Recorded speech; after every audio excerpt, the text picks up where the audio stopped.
mura itti gochuu gahanitti qeerroo fi qarreen Oromoo itti wareegame yeroo inni gabrummaatti xumura gochuu gahetti waraanni bilisummaa Oromoo bakkaa bakkatti wareegamni isaallee iddoo hedduu akka har'aa kanallee osoo hin beekamin gammoojjii fi baddaa Oromiyaa hedduu keessatti hafe keessatti kun yeroo xumura argachuuf jedhu dhiiga ilma Oromoo dhangala'eeni mootummaa ijaarrachuu dadhabe jechuu warri mormituu ta'ee mootummaa kana mormaa ture. Yoomiyyuu taanaan dhugaan jirtu uummanni wareegamuudha beeka malee dura bu'ee siyaasa gaggeessuu hin danda'u. Warra paartii siyaasaa ta'e wal gurmeessetu wareegama uummataatti dhimma bahee dhimma sanaan ammoo mootummaa uummataaf ta'u ijaara ture. Wanti Itoophiyaa keessatti dadhabame dhiiga ilmaan saba cunqurfamaa dhangala'utti dhimma bahanii mootummoota yookaan immoo paartileen siyaasaa mootummaa uummataa ijaaruudha dadhabani. Wanni Oromiyaa mudate isa kana namni kan inni beekuu qabu nuti akka waraana bilisummaa Oromootti ejjennaa mootummaan Itoophiyaa jigee mootummaan biraa ijaaramuu qaba. Hankanaachi fakkeessii uumaa fi bakkuma sanatti bakka wal jijjiiruun suni rakkoo siyaasaa dhibdee cunqurfamoonni Itoophiyaa keessa jiranii addatti immoo sabni Oromoo qabu furuu hin danda'u ka jennee ejjennaa kana qabannee ammallee wareegamni kafalamaa jiru. Wareegama kafalamaa jiru qofaa miti warri kaleessa Oromoon bilisoomeera jedhellee yeroo fi fakkaata malee yeroon ammoo gaafa dubbii kana furee fidu ejjennaa waraana bilisummaa Oromootti gale hundumtisa.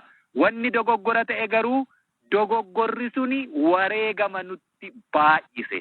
Wareegama keessaayyuu wareegama hamtuu kakaleessa tumaatii seera uummattoota cunqurfamoota Itoophiyaa hundumaa waliif finnee gabroonfanna jedhee Minilikkaa'ee ekeraa sana kaasuu abjuu kaleessaa sana fiduutti nu geesse.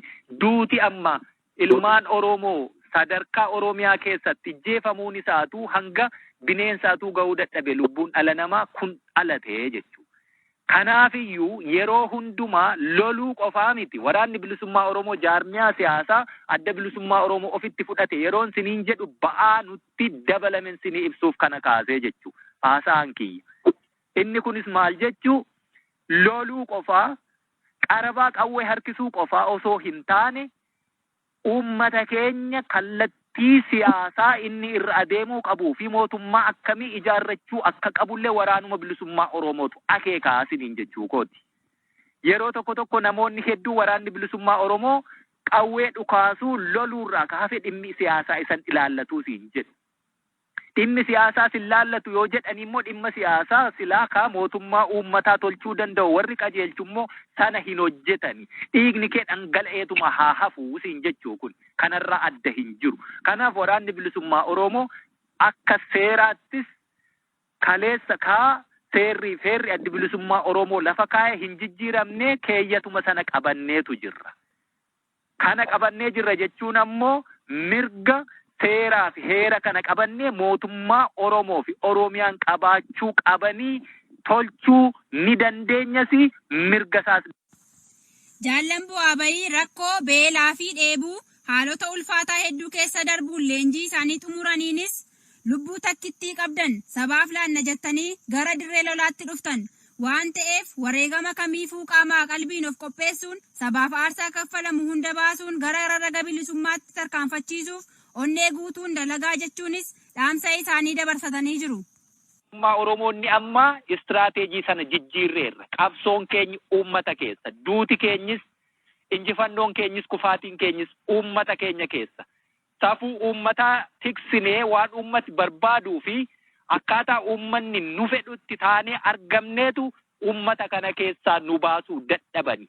Duulli waggaa 2 nurratti gaggeeffame kan injifachuu dadhabamnee fi lola uummata waliin qindeeffannee jirruufi.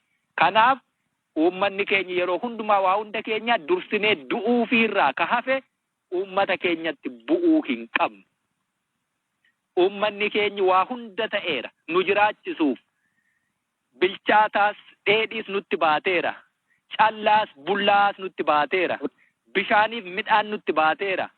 Kana hundumaa ta'e lola keessatti osoo hadheerra jirruullee nyaata bilchaataa fidee ummata afaan nama kaa'uu danda'u tolfanneerra haxa sana keessatti dhalooluutti jirra. Kanaaf injifatamuu dadhabne isa kana jabeessa.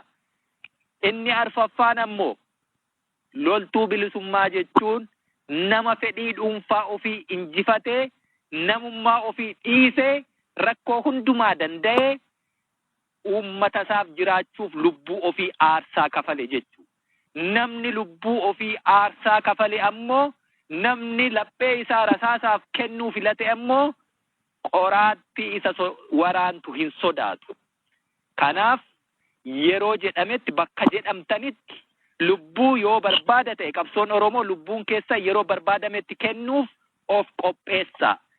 Yeroo akkaataa kanaan barattanii baatani hojii qabachuuf digirii argattani miti. Wareegamaafidha of qopheessitani. Waraanu gaafa ta'uu jedhamu ajjeesuuf du'uutu jira sanattidha bobbaana. Ammas gara dirree lolaatti kan wal barbaasnu maleessa barattanii xumurattanii baatanii hojii barbaadaa qacaramaa damooza nyaadhaa jechuu miti jechuu. Kanaafiyyuu of qopheessa. Fuuldurri keenyi lola guddaatu jira. Isuman sila jalqaba irratti kaase sabaaf sablammiin Itoophiyaa keessa jiru hundumtisaa hidhatee wal hidhachiiseera. Hidhatee kan waliin hidhachiisne saba Oromoo qofaa. Sabni kun ammoo nuutiin qabaa jechuudha. Sabni kun nuutiin qabaa hanga lakkoofsa saba kanaa geenye waan sabni kun nurraa eegu kennuufoo baay'ina miti dubbiin.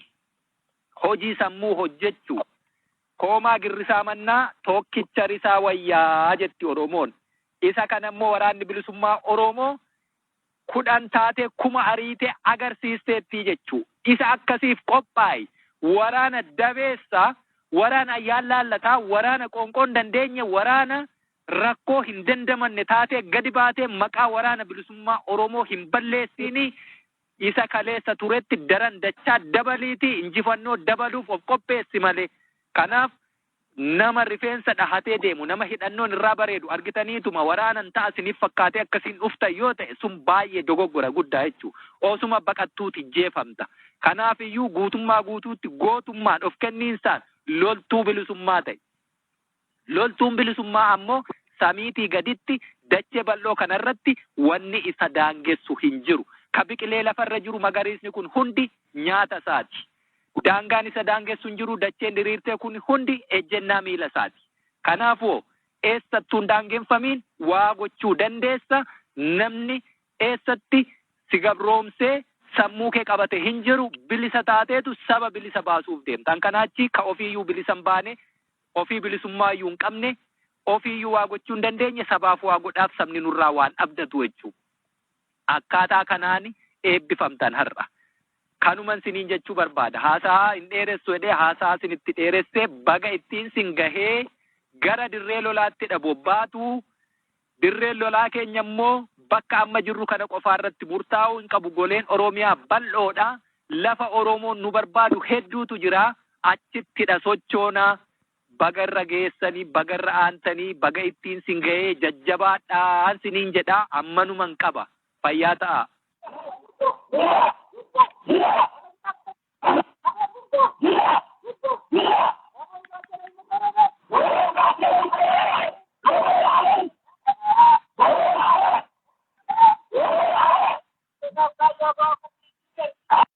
Eebbifamtoonni jaallan zoonii lixaa horroo guduruus dirqama keenya jaalalaan itti seenne fedhii fi onnee guutuun raawwachaa wareegama yookiin bilisummaa jechuun waadaa seenuun dhaadannoo fi dhiichisaan sagantaa eebba isaanii bareechan.